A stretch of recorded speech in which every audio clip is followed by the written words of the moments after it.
Big questions with the Dead Milkmen. This week's question is, which fictional character is probably a secret serial killer and why? You can tell this is one of my questions. I don't care about your favorite color. I want to dig deep into your psyche so I can use it against you later in court. The first thing that popped into my mind, obvious choice, Little Debbie from Little Debbie Snack Cakes. And I was all ready to go with Little Debbie. Yeah, Little Debbie looks like the kid from the Bad Seed. I was all ready to go with Little Debbie. And Little Debbie Snack Cakes, by the way, if you've ever known someone who's been in prison, they can't stop talking about them. They're like Bitcoin for prisoners. But it turns out, get ready to sleep with the lights on, kids. Little Debbie is a real person. That's an actual photograph of the guy who started Little Debbie, of his granddaughter. She's a real, so we can't say she's a serial killer. Otherwise, we'll get sued. The same way we can't say that the My Pillow guy smothers babies with pillows. We would get sued. We can't say anything like that. But so she's probably not a serial killer. But if you live next door to her, you might want to move. So with Little Debbie out of the picture, I thought, what was my first real piece of literature that made an impression on me? And that would be Encyclopedia Brown. I don't know if you guys read Dean read Encyclopedia Brown. Dan, you were an Encyclopedia Brown reader? Were you an Encyclopedia Brown reader? No, but I know what he is. Yes. Now, if you don't know what Encyclopedia Brown is or who, it's not a 1970s blaxploitation film starring Pam Grier. Although, if it was, I would watch that shit with one hand on the pause button, if you know what I mean. What it is it's a series of books. And I found out later on they made a TV show, but I can't bring myself to watch episodes of the TV show. But it's a series of books, and it's about a 10-year-old boy who solves crimes in a small town. And I think I read these books from at the time I was like 7 until I was 8. I think I read them for about a year and then got kind of bored with them. But what I liked about them was that, like Encyclopedia Brown, when I was a kid, I knew a lot of, and today I know sort of, I can't say useless facts, but I've crammed a lot of junk into my head. That's why I'm bald. And so what happened was, like, I would never have to go and say, like, there'd be a mystery and would say, how did Encyclopedia Brown figure this out? Turn to page 175. But I didn't have to look because I knew things like, penguins aren't native to the Arctic. They're from the Antarctic. So that was really good. And I'm not tooting my own horn here. These were pretty simple solutions. It's not like Encyclopedia Brown was ever in somebody's library and he went, wait a minute, the Marquis de Sade published Justine in 1791, and this says 1766. Clearly it's a fake. So this wasn't, you didn't have to be a genius. Okay, so why do I think Encyclopedia Brown became a serial killer? All right, this is easy. One day, Encyclopedia Brown wakes up. He's like in his early teens or something, and he begins to realize all the adults in the town are a bunch of freaking morons. These are people that don't know whales or mammals. They don't know, salamanders or amphibians. They don't even know that when it rains, the grass gets wet. And he begins to get angry. But he also begins to figure something out. And what he figures out is that he can commit any crime, and he can now create either his own alibi or frame somebody else. In other words, like, he can go and steal like a diamond and then take everybody, when everybody shows up at the museum, he goes, well, everybody knows that diamonds just naturally dissolve after 26 years. Oh, thank you, Encyclopedia Brown. Or he could frame like somebody go, well, it had to be Dr. Johnson because, as you know, Guy Fawkes Day is a national holiday in Florida. So knowing all this and getting these idiots in town to believe this, what happens is he basically goes on a crime spree. Now, this is canon because, as I found out from looking into Encyclopedia Brown, and because I went with Little Debbie first, I didn't have a lot of time to concoct this theory. It turns out that in some of the latter books, there's a lot of crap in there that is wrong. He says stuff like, well, as you know, when someone passes out, they always fall forward. You guys have seen me drunk. That's not always true. And there are whole videos of adults screaming at Encyclopedia Brown solutions, going, that's not right. But again, it fits within my theory. He's just making shit up so that he can do the crimes. All right, so that's the first part. But now he's just a little petty criminal, right? Okay, when does he get to murder? Do you guys know what Encyclopedia Brown, his first name is not Encyclopedia. Surprise. It's not like Inspector Morse, where his first name is Endeavor. This is what, you know what his first name is? Everybody remember from when you were a kid? His name is Leroy Brown, as in bad Leroy Brown. Baddest man in the whole damn town. Oh, baddest man in the whole damn town. This is what happened. Jim Croce hears about this guy who's running a crime spree, Leroy Brown. Jim Croce says, well, I'm not a journalist. How can I can expose him through song. And this is the way they did everything in the 70s. Like, oh, racism, I'll just attack it through song, you know? So he writes the song Bad Leroy Brown, okay? Encyclopedia Brown hears this. And, oh, I got to knock this guy off. I got to bump him off. So what does he do? He sabotages Jim Croce's plane. All right, so the plane crashes. Encyclopedia Brown shows up, okay, at the plane crash, and he tells his local cops, he goes, well, this plane, obviously, birds got sucked into the engine. As everybody knows, birds are mollusks, and mollusks are attracted to planes. So now he just starts killing everybody. For all we know, he killed Princess Di. He's just been out there whacking people. If I disappear after this video, Encyclopedia Brown killed me. In fact, from now on, every time somebody dies under mysterious circumstance, I'm going to go like, oh yeah, it's like, I'm not going to think that, you know, Putin had these journalists pushed over the balcony. I'm just going to figure he hired Encyclopedia Brown to bump them off. Mm-hmm. What? Kobe Bryant? Kobe, you name it. Anybody, he could have, any famous person that died after 1973, because he would have been about 20 in 1973, and that's when Jim Croce, his first victim, is claimed. All right, anyone dies after 1973 under mysterious circumstances for like the next 10 years after this video comes out, just assume Encyclopedia Brown offed him. That's my theory. I'm sticking to it. Thank you very much. Okay. I think Joe is now. I'll let it sink in. Take a minute. Take a minute to absorb it. I know it's a lot. All right. Joe, you've got a bunch of books pretty old now, right? Probably in the 70s. What's that? Leroy Encyclopedia Brown would be like in his 70s now? No. He'd only be, as the first book came out the year I was born, I'm 57, he'd be 67. He's just under 70. But he's got a lot of good killing years left in him. He's got a whole lot of good killing years in him. Mowgli from the Jungle Book was offing people well into his 80s. Guess what? I just threw that in. It's a bonus. It's a bonus one. Wow. What? Okay. Mowgli. Okay. I'm gonna go with Wee Herman because no, he's very clever, so he can get away with it, and he did, because that's why it's still a secret. And that's probably not, maybe that's his only reason that he's so clever and he can get away with it. But actually, if you dig down deep into his psyche, his sexuality was repressed in his second show. It was more known in his first show. I think it was on HBO, the Pee Wee Herman show. And then when he got the Playhouse show, his writers had to suppress his sexuality because of CBS's dictum. The dictum. And that affected him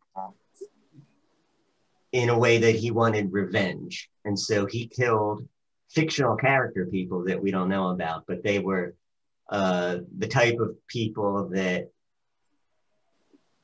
made him feel better. They were probably anti-gay people.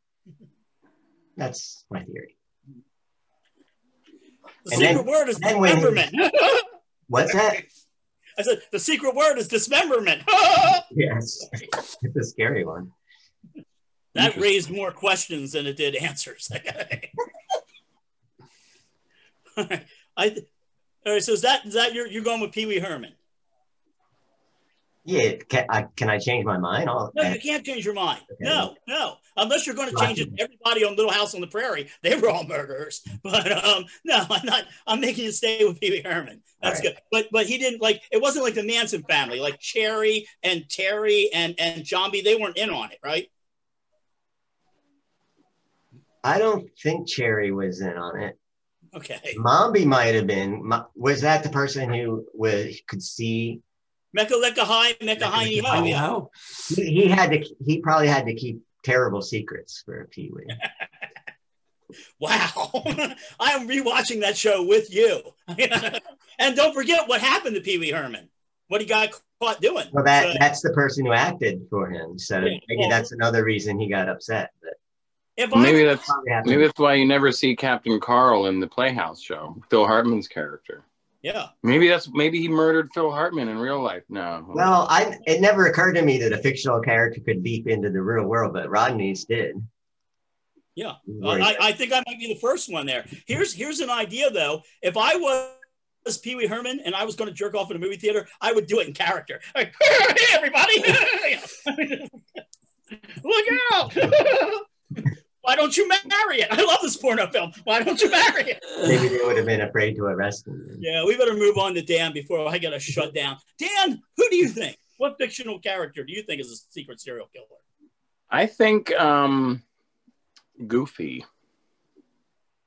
Because nobody's that stupid. He does so many stupid things, and nobody would ever suspect him.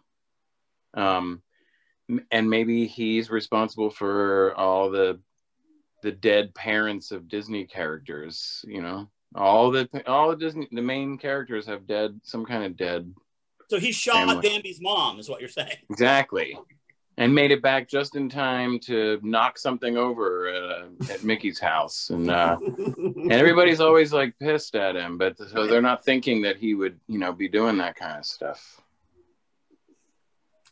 Also, his name is Goofy. Does what's stable. If you name a child Goofy, forget it. You just accept what you got. Well, has it ever been established what he is? I thought he was a dog. Well, no, but in Stand By Me, they say Goofy's a dog, but he owns Pluto, who is a dog. And even the kids in Stand By Me who are going to look at a dead body know that's wrong. But he's really stupid too. So it's like maybe he's like the missing link between dogs and humans. I don't know. I mean, we're talking about a mouse whose pet is a dog. So, I don't know. It is disturbing. Yeah. So, and then, Chrissy thinks a Roadrunner. I think that's a good answer too for serial killer, secret serial killer, Roadrunner. Maybe. I can kind of see it. Yeah. You got to learn something from the coyote. You're learning from the coyote's mistakes. The coyote keeps screwing up, but you're watching it. You're saying, wait a minute, if I did this, this, or this, I could be. Oh, so I shouldn't put dynamite on the end of a cliff. Got it. That's what happened to Squeaky Fromm. She tried to kill Gerald Ford by dropping an amble on it. Learn from your mistakes. This is a really dark episode. I should be banned from questions for a while. Dean, take us away from the darkness and into the light. Oh, I don't know about that. Big order. So my suspected secret serial killer is Lucy Van Pelt from the Peanuts series. Lucy, because she's a narcissistic, sociopathic, crabby pain in the ass. I mean, she is trying to kill Charlie Brown with the stupid football. She is constantly trying to get Schroeder to be her boyfriend. She's always picking on her little brother Linus. She got cheap psychiatric advice though. Right, cheap psychiatric advice. So she has her own reality, right? And do you realize there's no adults in the series. So she's knocked all the adults off. And when they're in the school, you hear the teacher, it's like the teacher tied up in a chair with duct tape over her mouth, right? And Lucy's done that. Call the police. Help, these kids are holding me hostage. My hose. So that's my theory, that Lucy is secretly a serial killer. I mean, she's definitely nasty, vindictive, narcissistic, sociopathic, pain in the ass. And again, the psychiatric help. Again, Hannibal Lecter was a psychiatrist. Lucy's a psychiatrist. Just do the math, people. Mm-hmm. So that's my answer. Those were good. That's my suggestion. And we all went for children's stuff too, which is really makes it even dark. Where have our childhoods gone? Yeah, Horatio, Hamlet's pal. He's the last one left. He was, but no, we went right for cartoons and children's books, and I feel we didn't pick Bob Cratchit or anybody from Dickens or anybody, none of that stuff. No, because all those people were definitely serial killers. Okay. Dora's got blood on her hands. Come on. They didn't put them in the poorhouse because they were poor. They just wanted to keep an eye on them. They told them they were in the poorhouse, but it was a much more secure facility that we call Broadmoor. Okay, so recommendation time. First recommendation is to our viewers in the great state of Georgia. Please lean in for a second. Please check your voter registration now. If you live in the state of Georgia, a lot of people whose complexion's a lot darker than mine seem to have been purged from the rolls. A whole lot of people have. Please check your voter registration. Make sure if you voted in November that you're still registered. If you're not registered, get registered in Georgia. But yeah, please look into that. I've got friends of mine telling me, hey, I went to check my registration and I'm not there. So yeah, please look into that. Now, the other recommendation is a book. I think it's been 2 episodes since we've mentioned Stephen Archer. Of course, the rules are when we mention Stephen Archer, take a sip. If we mention Gentleman Junkie, take a swig. And we mention Hot Breakfast, you got to finish what you got in your glass. Now, Stephen Archer has a new book. Don't recommend stuff sight unseen, but this is going to be good and it's perfect for our times. He's taken Edgar Allan Poe's Masque of the Red Death and he has illustrated it. So we'll put up a link to where you can pre-order it. Like I say, normally I don't pre-order stuff, but you're going to want this. This is a coffee table book. It's going to be good. And there's a little video he has, so we'll put up a link for that. So those are my 2 recommendations for this week. We now go to Joe. I recommend giving thanks, think about something that you're thankful for, and think about someone that you're thankful for, and if possible, maybe tell them that you're thankful. Being that it's now, can we perhaps base a holiday on the idea of thankfulness? That would be cool. Thankful Day. Thankful Day. Today is Thankful Day. Thankful Day. That's I'm thankful. And more in the for my documentary recommendation, it's an old movie. It's came out in 2018. I just recently watched it. It's called It's called Minding the Gap. It's about 3 skateboarders. It's made by one of the skateboarders, so they're 3 friends at first anyway. And it's shot over a period of 12 years, so you get to see them grow up into adulthood. And that's all I will say about it. But it's now on Hulu. Does it take place in England? No, it takes place in Rockford, Illinois. Okay. Mostly. Skate tough or don't. We won't judge you. You can do one or the other. Okay. Dan, what are your recommendations for this week? Jumping off of Joe's first recommendation, I would recommend people be giving this time of year too. So if you have some canned goods or whatever, give them to someone who doesn't have canned goods. Like a food bank and that kind of stuff? Yeah. Yeah. Still abundance. Yeah. I think that's food banks get a lot of turkeys this time of year. They don't get a lot of canned goods. So yeah. Okay. So my recommendation is kind of somewhat practical, I think. I've recently been doing some woodworking around my house. You can see a little riser I built for my little scent stand there. I recommend, if you can manage it, I'm not the greatest of carpenters, but if you can manage to have a few woodworking tools around the house, it allows you to fix things and make things that you need. You know, basic saw, an electric drill is handy, some basic fasteners, maybe a clamp or two, and some basic, you know, some basic tools is kind of a good thing to have around the house or your apartment, so that you're able to do some basic repairs and also maybe fashion some helpful accoutrement for the things that you need to do and get done around the house. I still have the jigsaw my dad bought me when I was 13, and I'm 57. But the drill that I had died out when I was like 50. So yes, if you get some good tools, though, don't lend them out. Sometimes I'll look for stuff and then I'll find out, oh, I loaned that to cousin. So no, don't, you know, well, we're family. No, family doesn't get my tools. No, don't loan your tools out. General rule, don't do that. I know we're supposed to be giving this time of year, but don't give your tools because we're not lending. That crap. Lending is different, yes. Lending. No, you're never going back. I lend it. People are like, oh, you know, yeah, got to widen the doorway. His grandma's in an iron lung. Screw it. Right? Not just put some butter on the side of the iron lung. You got a planer. If you build up it'll go through the door. Trust me, I've done that 50, 60 times. Well, thank you all for attending our very dark episode, which began in darkness. You probably won't be seeing a lot more of me of these. Does anybody have anything they'd like to add before we go? Right. Just, I'm thankful for all of you. Thank you. Yeah. Love you guys. Happy Thanksgiving. Yeah. I'm thankful I didn't loan any of you guys my tools.